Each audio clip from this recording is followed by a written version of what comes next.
Hi everybody, I'm Kimberly Edwards and this is Qualifirst Cooking with Kimberly. And today I'm going to show you this amazing recipe for a smoked paprika, piquillo pepper, and tomato soup. And I know that already sounds divine to you, but it's going to be even more amazing because we're going to use some amazing ingredients today. So what I have for you today, these amazing ingredients that are going to really give that je ne sais quoi to this dish, is this beautiful smoked paprika. What is it? It's smoked paprika powder. It's La Chinata. It's from La Chinata. It's a Spanish paprika powder.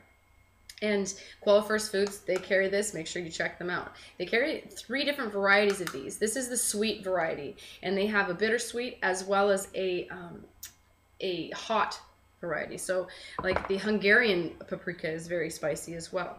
So anyway, I'm going to tell you exactly what this is like. The smell of this is amazing. It almost smells like many of you may have smelled ancho chili, and it smells very similar to that. It's fire roasted, and it almost is smells like a raisin, almost like a fire roasted raisin.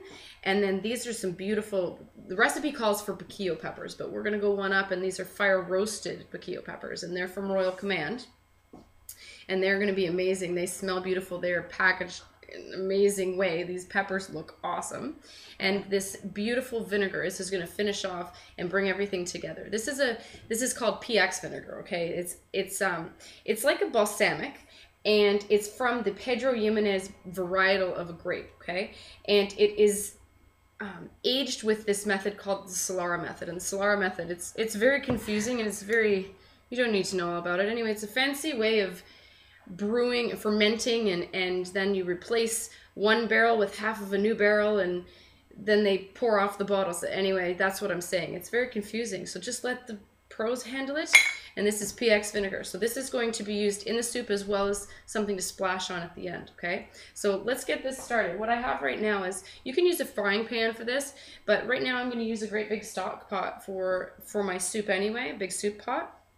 So I'm just going to use the soup pot at the beginning like a frying pan. You got me? So we're going to saute up some really yummy ingredients. We're going to start off with, now this recipe actually calls for red chilies, and depending on where you're located and what kind of grocers you have, what kind of produce is available, this recipe calls for 2 red chilies. And I went to about 3 different grocers yesterday in Niagara Falls, Canada, and yeah, there were no red chilies, so that's okay. I have red chilies at home, and you know how I have that? I have that in red chili flakes, and that's a red chili.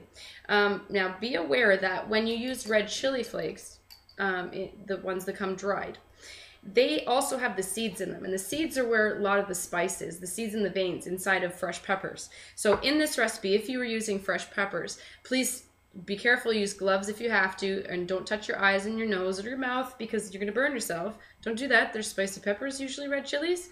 So you're going to chop them up. You're going to take out the seeds very gently, and you're going to take out the veins as well. Got me? If you like it really, really spicy, leave the seeds in. So be aware that when you use the dried variety, it also has the seeds in it. So it's going to be much more spicy than you may think. So be aware of that. Now, two red chilies fresh, you know, I'm trying to eyeball. So I'm going to use probably, let's say I'm going to use, well, it depends on the taste of everyone in the household as well, right? So you can use 2 chilies is nice and hot. It's fiery. This is a fiery winter soup. It's going to be awesome and hearty, but depending on the taste of the individuals in your household, use more or less. So tonight I'm going to use probably about a ½ teaspoon of the dried red chili flakes. Okay? All right, because this is going to be nice and hot. So I'm putting that with 2 tablespoons of olive oil. I already have olive oil in there, and it's been heating on like a medium heat, okay?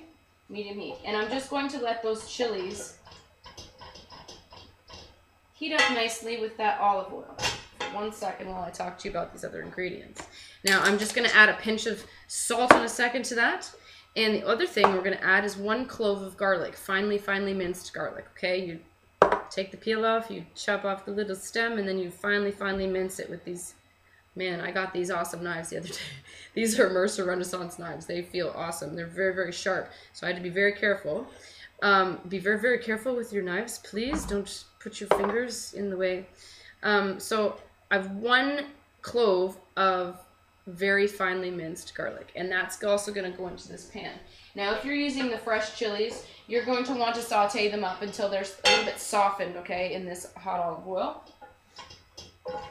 But in this case, my chilies are dried, so that's really unnecessary. So in goes my garlic. And this won't take very long because I'm actually going to turn this down to low. I don't want to burn my garlic. I did a very beautiful job mincing it. So it's very finely minced, and it's going to cook much faster. And I'm going to put a pinch of salt in. Now you can use any salt you like. You can use plain table salt, iodized salt, or you can use sea salt, or you can use fleur de sel, or you can use kosher salt. I have kosher salt tonight. Use whatever you want. Put a pinch of it. It's not really big deal exactly what's going to be perfect, okay? And also the next ingredient I'm putting in is this awesome smoked paprika powder, okay? In it goes 1 teaspoon of this, okay? This is gonna be like powdered gold dust. In it goes. My next ingredient I'm putting in are these beautiful fire roasted piquillo peppers, okay? So I've already kind of prepared these up a little bit, and I'm looking for the recipe calls for a jar of 390 grams of piquillo peppers, but piquillo peppers don't often come in jars that size. So I calculated it out. It's about 13 ounces of piquillo pepper, and I've measured that out. So that's like about, I don't know, about 1 3/4 cups-ish of piquillo peppers. So I'm going to do 2 more for you. They come like this. They come in this beautiful brine, and they look like this. Aren't they pretty? So they look like this, and they're very soft, okay? Just take your knife. You're just going to cut long strips from one end to the other. Okay? I'm going to show you one more, and then I'm going to throw them into this already heated pan with my garlic, my salt, and my smoked paprika powder. Okay. In goes my piquillo peppers. Piquillo peppers are in, and this is going to go for about 5 minutes on, I have on it on medium heat at this point, okay? The garlic has already fried up, it's already finished browning, it's beautiful, and these piquillo peppers are going to slightly break down a little bit now, okay? And they're going to adapt that beautiful paprika flavor and the chilies. Oh man, I can hardly wait. So be right back, and then we're going to add the rest of our ingredients. We have been simmering our piquillo peppers and our chili flakes and our salt and our olive oil and our garlic for about 5 more minutes here. And the peppers are slightly breaking down, and it's a beautiful thing. It smells amazing. That paprika smells so good in here. And now I'm going to add 2 more awesome ingredients. So I'm going to use, now the recipe calls for plum tomatoes. These are 2 jars of plum tomatoes, okay? Now, I don't know what your jars are and my jars are, but the jars are. And here we are. I have about 6.5 cups. That's what my 2 jars were. So I'm just putting these two cans in. Okay? With the juice. Don't pour the juice out. Leave the juice in. You want that. That's going to create some beautiful flavor for you. So what I'm doing is I'm just stirring it around, making sure everything's evenly distributed. Right now I have this pot on a medium-high heat. Now I'm on a gas stove. I also have a flat top, but I'm using the gas stove because when I'm stewing things, or if I'm boiling beans, or if I'm making soups, I don't want it to burn on the bottom, and the gas stove seems to do a much better job at allowing it to circulate better so it doesn't get stuck on the bottom. So now I have it on my gas stove on medium-high heat. Okay, I think my gas stove requires more heat to accomplish the same goal as the flat top, okay? So that's why I'm explaining that to you. Next, I'm going to put my PX vinegar in, my Pedro Jimenez stuff in, and it's going to be 2 tablespoons worth. Now, you can use a measuring thing if you want to, or you can wing it, or you can be intelligent, pour it nice and slow, and you're gonna do a 4 count. 1, 2, 3, 4. Okay? That's 1 tablespoon. Do that again. 1, 2, 3, 4. Okay? Be careful, because this doesn't have one of those spouts like olive oil, so you can control it a little better. This is an open bottle, just like how a wine bottle would be. So just be aware of that. You don't want to waste your vinegar and pour it all in there and wreck stuff. The vinegar's awesome, but you don't want to put too much in. It's bittersweet, and it has a beautiful hint of fig flavor. It's lovely, lovely. So now that this is in, I'm just going to stir this back around. Okay? If you bust up some of those tomatoes, that's great. In fact, you probably should. If you just put whole tomatoes in, if you put chopped in, then you're good to go. But if you have whole ones, you're just going to want to mush them up a little bit, because this is going to boil down and they're going to break down. Tomatoes break down very easily when they're simmering. But you might want to give them a little bit of help if you have those whole tomatoes, which I did. Right. And this is going to simmer.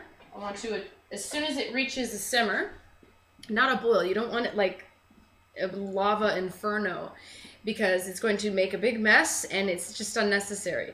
You bring it up to a simmer, which means it's just barely bubbling, bubbling, bubbling, okay? Nice bubbles. That's going to go for 10 minutes as soon as you achieve the simmer, and then we'll be back and I'll tell you how to finish it all off. Cool? Okay, everybody. We've been going for about 10 minutes now. It's been simmering, and this smells so good. The tomatoes have broken down, the peppers have broken down, all the flavors are marrying in there. They're all happy and lovely.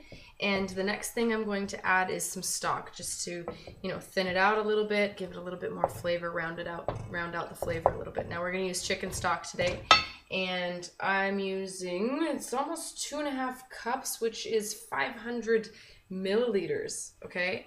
I didn't have quite enough chicken stock. You run out. You're at home and you run out of stuff. So if you need to add the additional water to make 500 milliliters, that's cool. My trick is, what I like to add black tea. I drink a lot of tea.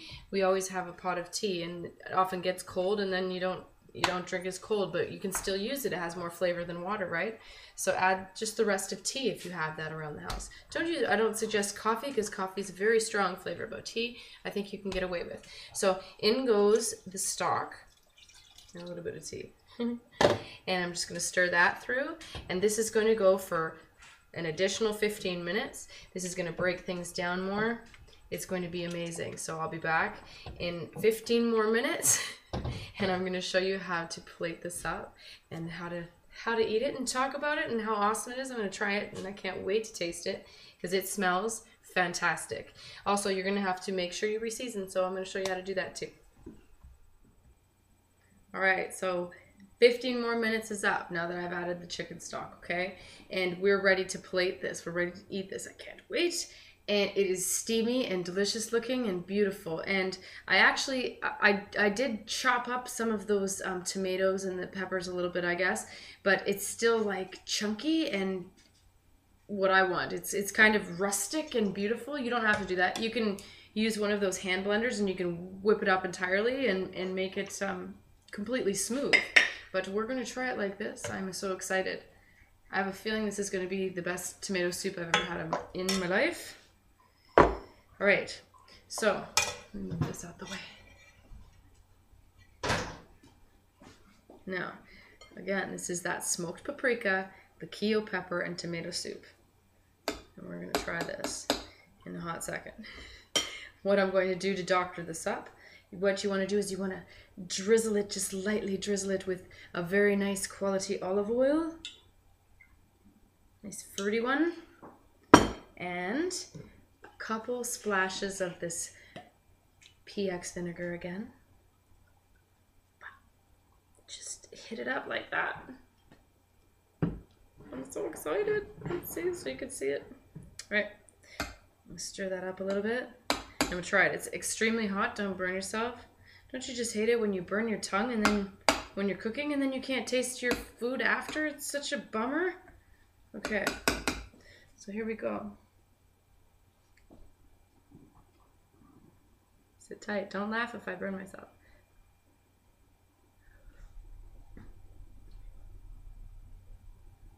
That is unbelievable. Those flavors are a perfect combination. It is tangy. There's a slight sweetness. There's a smokiness. You can't tell exactly what everything is. Your mouth is exploding, like literally exploding with flavor. This smoked paprika is one of the nicest smoked paprikas I've ever had. These are beautiful Piquillo peppers. They're very, very tasty. Beautiful. And this PX vinegar, I'm a believer. I'm a believer now. Solara method. I'm going to have to look it up a little more and be more of an expert on Solara method. No, I'm not. Let the pros do it. So what you could really do to make this just like out of this universe would be to serve it with warm baguette. Nice toasted warm baguette with some goat cheese. Pièce de resistance, that's for sure. So make sure you check out qualifirst.com for some awesome quality foods from all over the world.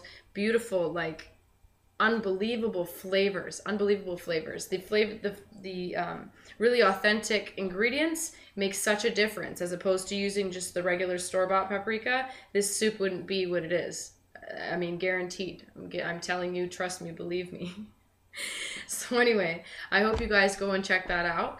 I'm Kimberly Edwards. Follow me on Twitter at Cooking with Kim E with a capital E. I hope you go to Facebook and like my Facebook fan page. It's facebook.com/cookingwithkimberly. My shows can be found on YouTube, youtube.com/cookingwithkimberly, and my site is cookingwithkimberly.com. Make sure you check the playlist. The Qualifirst Cooking with Kimberly shows will be on there, and make sure you check out their website, qualifirst.com, for all of these shows and more recipes and more awesome, amazing products that you're going to just have to try. So be a champion in your kitchen and eat deliciously. Ciao.